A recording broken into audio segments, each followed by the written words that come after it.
ఆంధ్రప్రదేశ్లో బీజేపీ వ్యూహాలు మళ్లీ జోరు పెంచుతున్నాయి.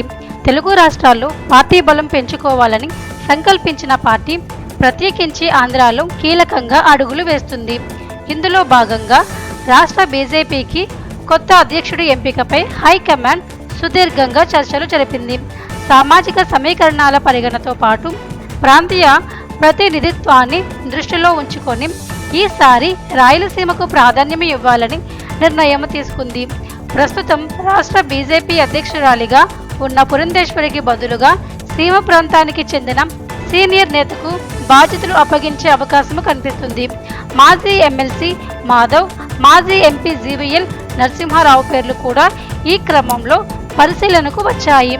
అయితే పార్టీని ముందుకు నడిపించే నేతగా పులివెందులకు చెందిన సింగారెడ్డి రామచంద్రారెడ్డి, అనంతపురంకు చెందిన విష్ణువర్ధన్ రెడ్డిల పేర్లు బలంగా వినిపిస్తున్నాయి.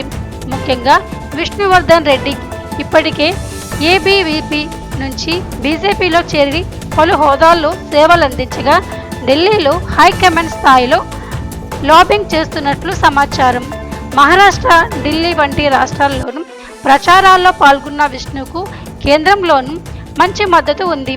మరోవైపు ఉత్తరాంధ్ర నుంచి బీసీ వర్గానికి చెందిన నేతలను తీసుకురావాలన్న యత్నాలు కూడా జరిగాయి. కానీ చివరికి రాయలసీమ నేతకే పదవి దక్కే అవకాశాలు ఎక్కువగా కనిపిస్తున్నాయి. పార్టీ భవిష్యత్ అవసరాలకు అనుగుణంగా ఈ నిర్ణయం తీసుకుంటూ బీజేపీ దక్షిణాది వ్యూహాలకు పదును పెడుతుందన్నమాట.